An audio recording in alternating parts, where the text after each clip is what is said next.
A veces, la historia no se define por batallas legendarias, por líderes icónicos o tratados firmados con tinta dorada.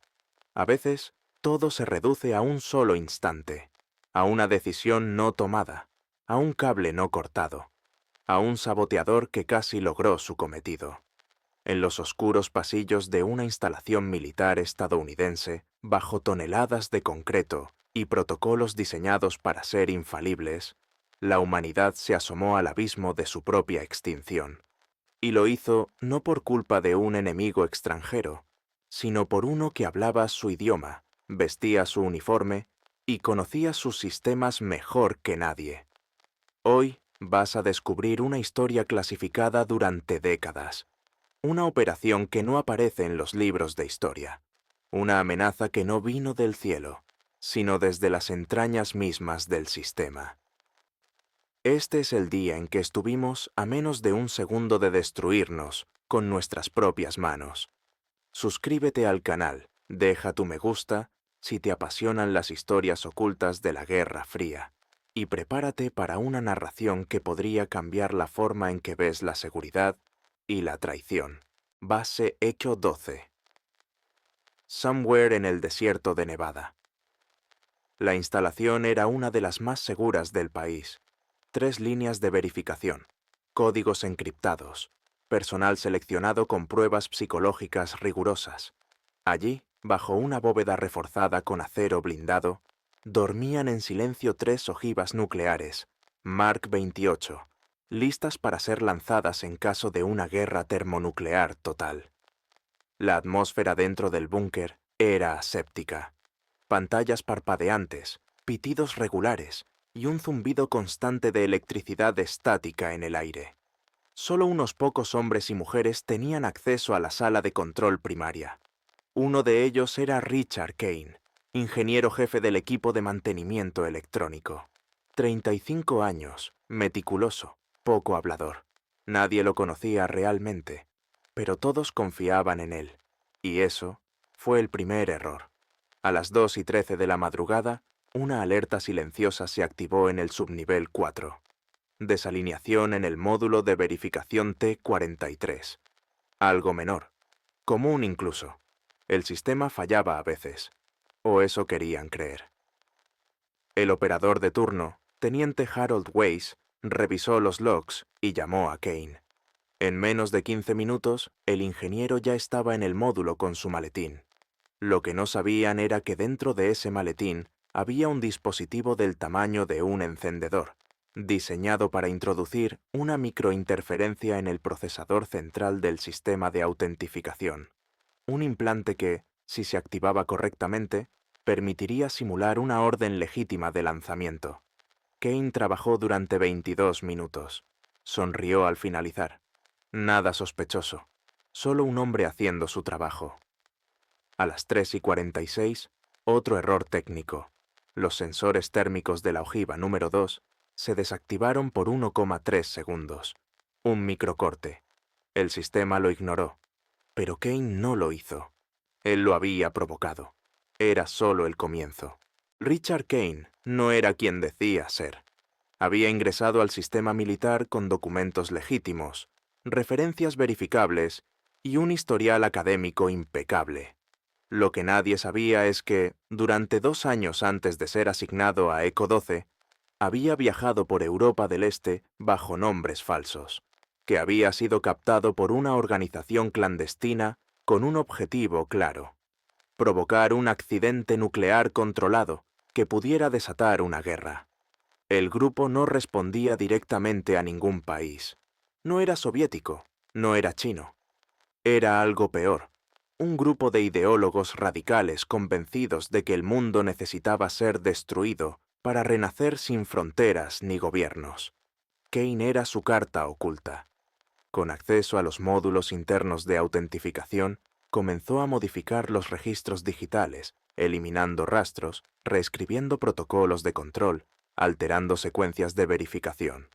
En apariencia, todo seguía normal, pero el sistema de lanzamiento ya no respondía como debía. Se estaba volviendo vulnerable a un eco falso, una señal digital que simulara una orden legítima proveniente del Pentágono. Mientras tanto, nadie sospechaba. Los oficiales confiaban en los resultados de las auditorías. Kane incluso recibió una carta de reconocimiento por su eficiencia. La cuenta regresiva, invisible, ya había comenzado. El detonante final sería simple: interceptar una transmisión real del comando estratégico, modificarla y reenviarla al sistema como si fuera una orden de respuesta inmediata. El mundo no sabría qué pasó hasta que fuera demasiado tarde. 06:07 de la mañana. El centro de comando de Eco 12 recibió una señal codificada. Nivel rojo. Prioridad máxima. Un misil balístico había sido lanzado desde territorio soviético, según la alerta. Los protocolos de defensa se activaron de inmediato. Las ojivas entraron en prearmado. Pero algo no cuadraba. El analista de seguridad recién asignado, Mark Ellison, joven pero brillante, notó que la señal no tenía doble autenticación. El código estaba bien, pero faltaba el pulso secundario que siempre acompañaba las transmisiones de emergencia. Esto no puede ser real, murmuró, mientras revisaba línea por línea del log. Mientras tanto, las sirenas retumbaban en todo el complejo. En la superficie, los vehículos comenzaban a despejar la zona. Las compuertas del silo número 2 se abrían lentamente, dejando que el sol de la mañana iluminara la punta de la ojiva. En la sala de control, los oficiales gritaban órdenes, conectaban con el NORAD, con el comando estratégico, pero nadie respondía. El canal estaba siendo bloqueado, desde dentro. Ellison no dudó. Saltó sobre la consola secundaria y comenzó a revisar las últimas actualizaciones del sistema. Allí lo vio, una línea de código insertada manualmente 14 días atrás. Una puerta trasera que permitía aceptar señales falsas como reales. Y entonces, como si el tiempo se detuviera, escuchó la voz metálica del sistema. Verificación completada. Lanzamiento autorizado. T-60 segundos. El corazón de Ellison latía con fuerza brutal. Gritó a los técnicos: «¡Corten la energía! ¡Ahora! Es una señal falsa. Repito, es un sabotaje». Los técnicos dudaban, pero en sus ojos ya se reflejaba el miedo. Uno de ellos, Sargento Ortega, golpeó el interruptor principal. Nada. Kane había previsto eso. Había aislado la línea de alimentación de emergencia. Ellison corrió hacia la sala B, donde estaba el nodo central del sistema. Solo había una forma de detener la secuencia: reconstruir la cadena de autentificación en tiempo real y anular el código malicioso. Quedaban 22 segundos. Sudando, tecleó con furia, ignorando el dolor en sus dedos. En las pantallas, el cronómetro seguía descendiendo.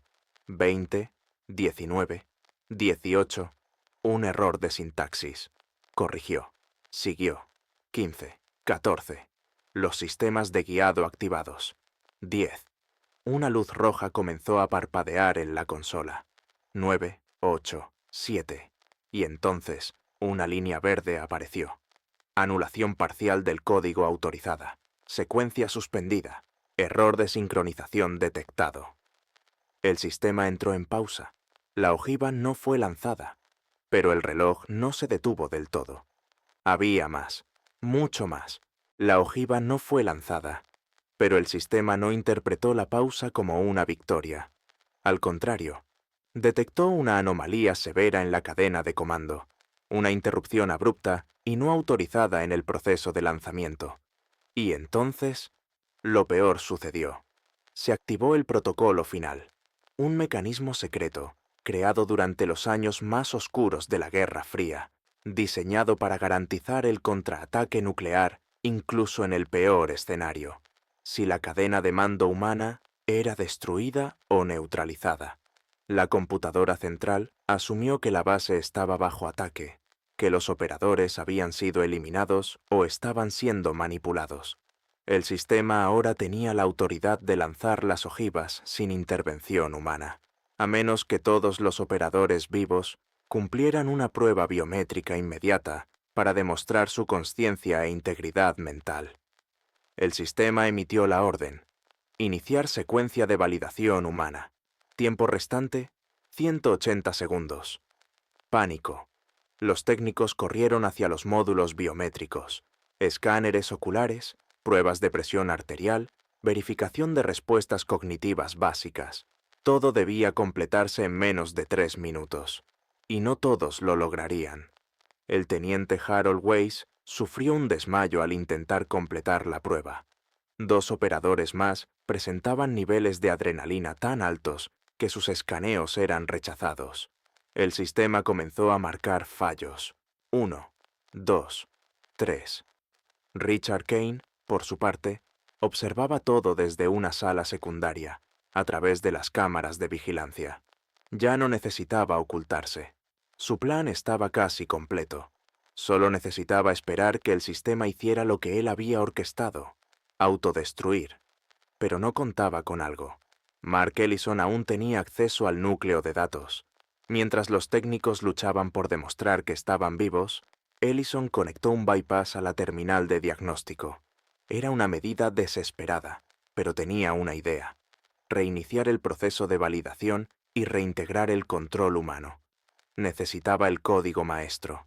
Solo 2 personas lo sabían: el comandante de la base y Kane. Ellison miró la cámara de seguridad y lo vio. El rostro inexpresivo de Kane mirando directamente al monitor, como si supiera que todo terminaba ahí. «Richard Kane», susurró Ellison. «¿Qué carajo eres?» La respuesta llegó por el altavoz de emergencia, una voz calmada, casi poética. «Soy lo que viene después del fin. Tú solo estás retrasando lo inevitable». Mientras la cuenta regresiva seguía, el pasado de Richard Kane comenzaba a reconstruirse. Un agente infiltrado, sí, pero mucho más que eso. En 1968, su ciudad natal fue blanco de un experimento químico no reconocido por el gobierno. Su familia entera murió en circunstancias sospechosas. Su padre, oficial del ejército, fue declarado culpable por negligencia y murió en prisión. Kane, entonces un adolescente, quedó solo, silencioso, invisible, alimentando su odio. Fue contactado años después por un grupo sin bandera ni país. Eran anarquistas, pero no caóticos. Eran científicos, estrategas, exmilitares. Todos con un único objetivo: exponer la ilusión de control del mundo moderno. Probar que incluso el sistema más seguro puede caer por una sola grieta. Kane se ofreció como voluntario. Fue entrenado para actuar lentamente, sin dejar rastros. Su misión no era solo causar una detonación, era hacerlo desde dentro, que el mundo viera que la amenaza no era el otro, sino ellos mismos. Mientras tanto, en la base, Ellison logró un pequeño avance.